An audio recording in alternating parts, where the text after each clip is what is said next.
Olá, seja bem-vindo, bem-vinda ao meu canal. Se você está chegando aqui pela primeira vez, eu te convido a me seguir, apertar o sininho aqui embaixo, deixar o seu like ou seu dislike se você não gostar. Nós estamos lendo o livro A Arte da Guerra, de Sun Tzu. E estou terminando, gente. Esse é o 11º capítulo e falta apenas com este 3 para a gente terminar o livro. E hoje, para quem já está aqui comigo, eu vou falar dos 9 tipos de terreno. Se você ainda não assistiu os anteriores, porque está chegando aqui agora, eu sugiro que você dê uma pausa, volte, assista todos os outros e depois continue com a gente, tá bom? Vamos lá então. Vamos começar. Sun Tzu diz: há 9 tipos de terrenos que podem ser usados com vantagem ou desvantagem por um ou outro exército. E agora eu vou declarar os 9 para você, tá? Vamos lá. Chamo de lugares dispersivos, que é o primeiro, os que se situam perto de nossas fronteiras. Tropas ociosas que permanecem muito tempo, assim, na proximidade dos seus lares, ou compõe-se de homens que têm mais vontade de perpetuar a raça do que se expor à morte, óbvio, né? Ao primeiro sinal da aproximação dos inimigos de qualquer batalha que venha a acontecer, o general não saberá que decisão tomar quando vir assim aquele grande contingente militar se dissipar e se evaporar como uma nuvem varrida pelos ventos. O segundo lugar são aqueles que eles chamam de lugares leves. Apesar de próximo das fronteiras, eles avançam em território inimigo. Nesses lugares é difícil fixar as tropas. E como o retorno é muito fácil, na primeira oportunidade dá vontade de retroceder, de voltar. E a inconstância e o capricho andam juntas. Bom, o terceiro são os lugares chamados de disputados. Eles são convenientes para os dois exércitos, onde tanto o inimigo quanto nós mesmos estaremos em vantagem. Onde se pode instalar um equipamento cuja posição seja independente da sua utilização própria, possa prejudicar o adversário e impedir a visibilidade. Estes lugares devem ser assim, disputados, eles são terrenos chaves. O quarto lugar são chamados de lugares de reunião. Isso significa que é inevitável, tanto nós quanto o inimigo passe por ali, né? São lugares que estão assim ao alcance da fronteira dos inimigos e ao alcance das nossas fronteiras também, né? São aqueles lugares que você comunica com seu inimigo e com zonas também de retirada. O quinto lugar é aqueles que são chamados de cheios e unidos. Por quê? Porque os terrenos para esse lugar, eles permitem a utilização dos dois exércitos. Mas eles já foram tomados, né? Se eles já foram tomados pelo território inimigo, você não deve começar uma batalha, a menos que haja necessidade ou que o inimigo te obrigue. O sexto são aqueles lugares chamados assim com várias saídas, porque eles permitem a junção entre os diferentes estados que são vizinhos. Então esses lugares estão assim na encruzilhadas, né? Onde os governadores vizinhos podem trazer reforços para aquele grupo que ele quiser favorecer. O sétimo lugar são aqueles chamados graves, aqueles situados no interior do estado do inimigo. Eles apresentam assim em todas as direções, cidades, fortalezas, desfiladeiros, pântanos, pontes, campos áridos ou qualquer outro obstáculo. O oitavo são aqueles lugares chamados onde tudo mingua, onde uma parte do exército não consegue ver a outra e nem socorrer a outra, entendeu? Existem lagos, atolheiros, torrentes, rios traiçoeiros, onde só se pode avançar por pequenos pelotões e com grandes esforços e muita dificuldade. São aqueles que eu chamo de deteriorados. Finalmente, o nono lugar são aqueles chamados lugares mortíferos. Sabe aquele lugares que são tão fragilizados que, independente de qualquer atitude que a gente tome, sempre estamos em perigo. São lugares onde, combatendo ou não, corre-se o risco de ser vencido. Ficando-se tranquilo, corre-se o risco de sucumbir, de morrer de fome ou de doença. São lugares que não se deve permanecer e onde só se pode sobreviver com muita dificuldade. Combatendo assim com a força do desespero. Esses são os 9 tipos de terreno que eu queria te falar, para você, sabe, aprender a conhecê-los e evitá-los, tá? Quando você estiver em lugar assim dispersivo, controle as suas tropas, mas jamais trave batalha, por melhor que seja a circunstância. A vista da terra natal e a facilidade de retorno ocasionam muitas deserções, muita gente quer ir embora e não quer ficar. Em breve os campos estariam assim cheios de desertores. Se você estiver nos lugares leves, simplesmente, sabe, não estabeleça ali o seu acampamento. Como o seu exército ainda não tomou nenhuma cidade, nenhuma fortaleza, nenhum ponto importante em território inimigo e não tem retaguarda nenhuma, ou assim, um dique que possa contê-lo, prevendo dificuldade, obstáculos para avançar, é provável que prefira que o que lhe parece mais fácil do que o que lhe parece mais difícil. Então, bata em retirada. Agora, se você reconhecer algum lugar que parece um lugar-chave, apodere-se dele. Não permita que o inimigo reconheça. Empregue todo o seu esforço, todo o seu empenho e não permita que as guarnições se separem. Se esforce ao máximo para você tomar posse do terreno, mas não trave combate para expulsar o inimigo. Se ele foi na tua frente, tente enganar ele, até ele se desalojar. Agora, se você ocupou ele primeiro, não sai dali. Agora, se você estiver num lugar de reunião, tente chegar na frente do seu inimigo e faça assim com que ele se comunique livremente, né, de todos os lados, seus cavalos e veículos e equipamento possam transitar sem perigo. Não se desleixe, não se descuide de nada e tente conquistar a boa vontade dos povos vizinhos. Busque aliança, suborne, obtenha, custe o que custar. Essa aliança é muito necessária e somente através do seu intermédio o seu exército vai conseguir tudo o que você necessita. E aí você terá excesso e abundância do seu lado e do seu lado, do seu inimigo, a escassez. Em lugares plenos e unidos, se estenda à vontade com largueza, faça trincheiras para colocar a salvo, sem surpresa, todo o seu equipamento, toda a sua tropa. Espere tranquilamente que o tempo e as circunstâncias mostrem o momento perfeito da grande ação. Se você estiver perto de lugares que têm assim, várias saídas, vários acessos, procure conhecê-los todos muito bem, pesquise tudo e faça aliança com os estados vizinhos. Tome posse de todas as rotas e não negligencie nenhuma, por mais insignificante que ela possa parecer. E vigie tudo com muito cuidado. Agora, se você estiver em lugares graves, domine tudo que te cerca. Não deixe que você passe sem conquistar um menor posto. Se você não for uma pessoa precavida, você vai correr o risco de faltar alimento necessário para a manutenção do seu exército ou vai acabar vendo o seu inimigo chegando perto de você quando você menos imaginar e seja atacado por vários lados ao mesmo tempo. Agora, se você estiver em lugares deteriorados, não tome a dianteira. Retroceda, volte atrás, fuja o mais rápido possível.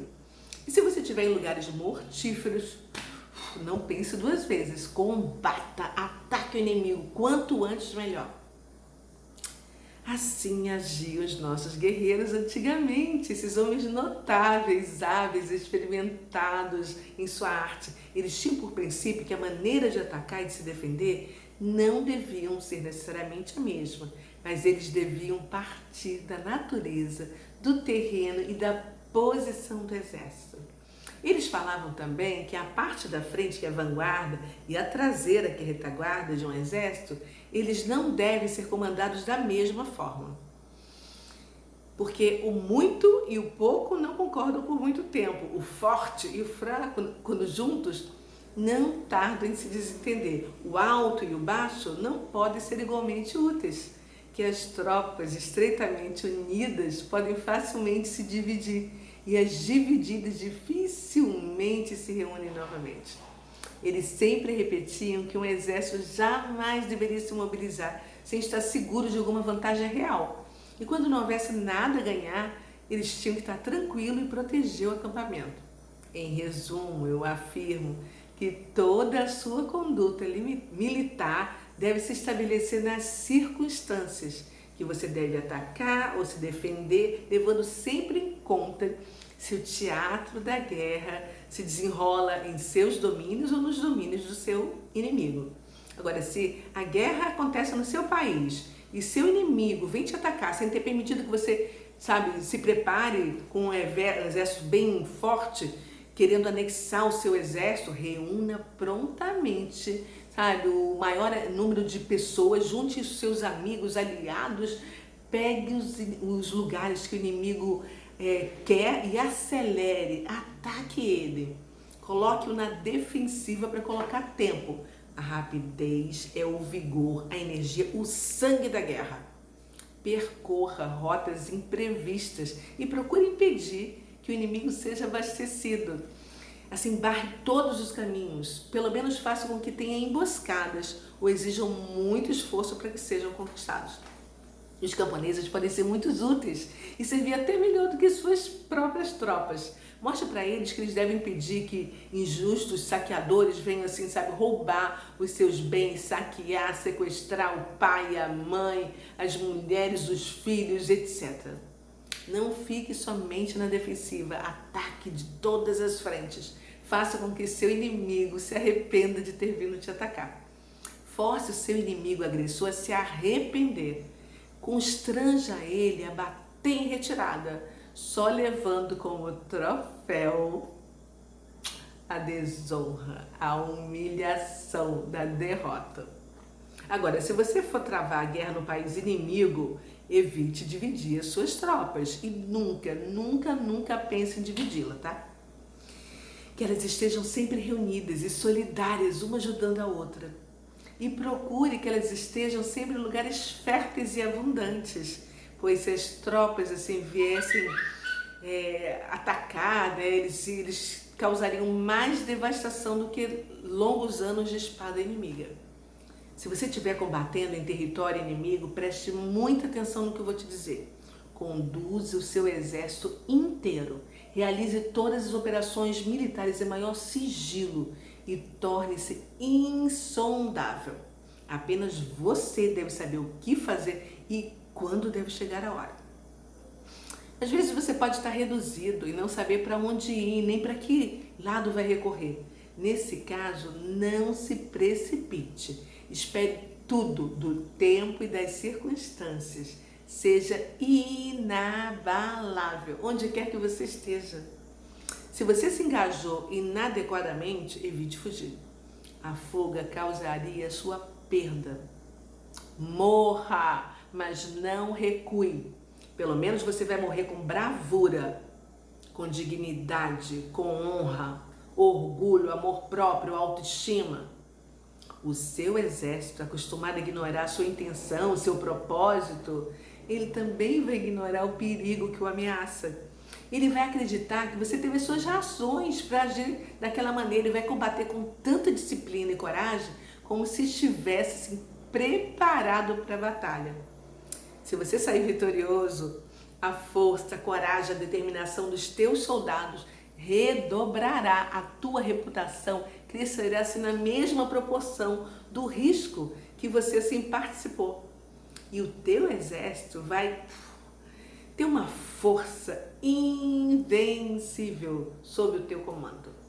Por mais crítica, difícil que seja a situação e a circunstância que você se encontrar, não se desespere.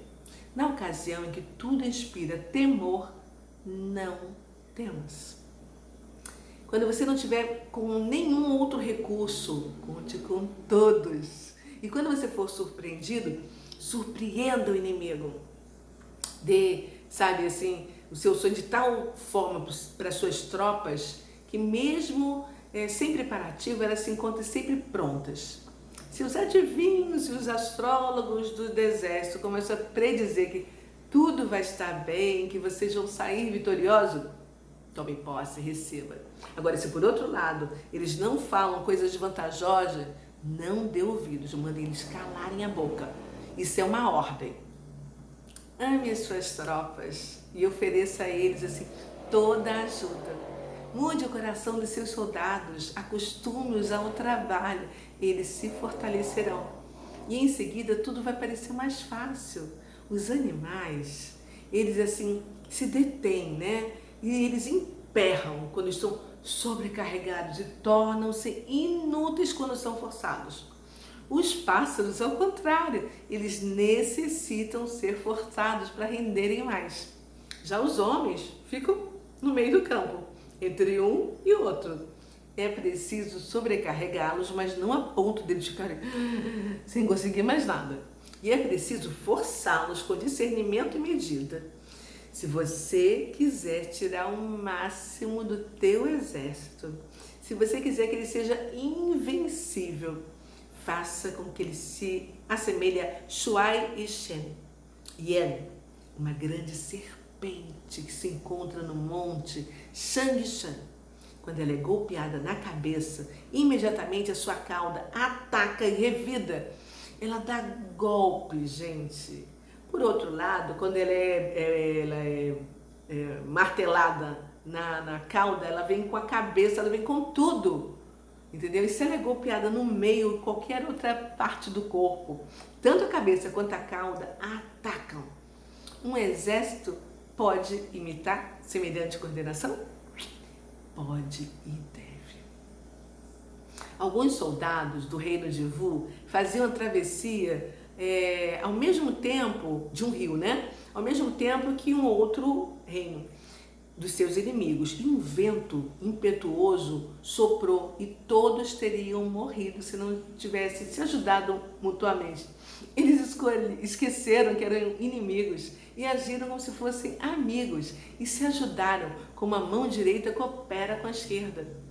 Eu recordo esse fato histórico para que você possa entender que os diferentes destacamentos do seu exército devem se auxiliar mutuamente. Mas também é preciso que socorra também, né, os povos vencidos que necessitarem, porque se eles submeteram, é porque não puderam fazer de modo diferente. Se o soberano deles declarou guerra, eles não são culpados. Seja prestativo, porque chegará a sua vez de ser compensado. Em qualquer país que você tiver, independente do lugar que você ocupar, se houver estrangeiro dos seus povos vencidos e se você escolher alguns soldados para aumentar os contingentes das tuas tropas, não permita que eles se integrem, que eles fiquem juntos, né, com os outros, assim, quando eles são mais fortes do que a maioria. É a mesma coisa, quando se prendem vários cavalos na mesma estaca, deve-se evitar colocar juntos os bravos ou colocá-los com outros em menor número, porque eles semeariam a desordem. E uma vez domesticados, imitarão facilmente os companheiros. Um general hábil sabe antecipadamente tudo o que deve fazer e qualquer pessoa além dele deve ignorar tais projetos. Se quer tomar de assalto cada cidade, só fale quando estiver aos pés da muralha. Eles, sabe, são os primeiros a escalar e todos os seguiam. Quando estavam alojados sobre a muralha, ordenava que as escadas fossem rompidas, mesmo que o território, o inimigo, duplicavam, né, e olhavam tudo. É o mesmo quando o pastor conduz o seu rebanho. A principal, sabe, função do general é olhar e conhecer todos os terrenos para conhecer as 9 mudanças. A doutrina da guerra consiste em acompanhar, sabe, o inimigo para decidir a batalha. Assim que o seu exército tiver, sabe, conquistado tudo, bloqueie as estradas, impeça a circulação, sabe, rompa as relações com o inimigo, reúna o seu conselho e chame-os a executar o plano traçado. E em seguida, ataque o inimigo. Antes de começar a campanha, seja como uma jovem que não sai de casa. Ela ocupa-se das tarefas caseiras, sabe, cuida de tudo, ouve tudo, mas aparentemente não se intromete em nada. Uma vez a campanha começada, imite a rapidez de uma lebre que, perseguida pelos caçadores, ela tenta por 1000 desvios se desviar com toda a segurança e se colocar no seu esconderijo. Esses são os segredos dos vitoriosos, dos guerreiros, dos generais que conhecem os 9 tipos de terreno. Incrível essa história, né? Meu Deus! Vamos! Daqui a pouco vem o próximo. E depois, só mais um, mais 2, terminou esse livro incrível. Espero que você esteja curtindo muito. Se gostar, deixe o seu like. Se não gostar, deixe o seu dislike também. Não tem problema. Vamos em frente. Tchau, até a próxima.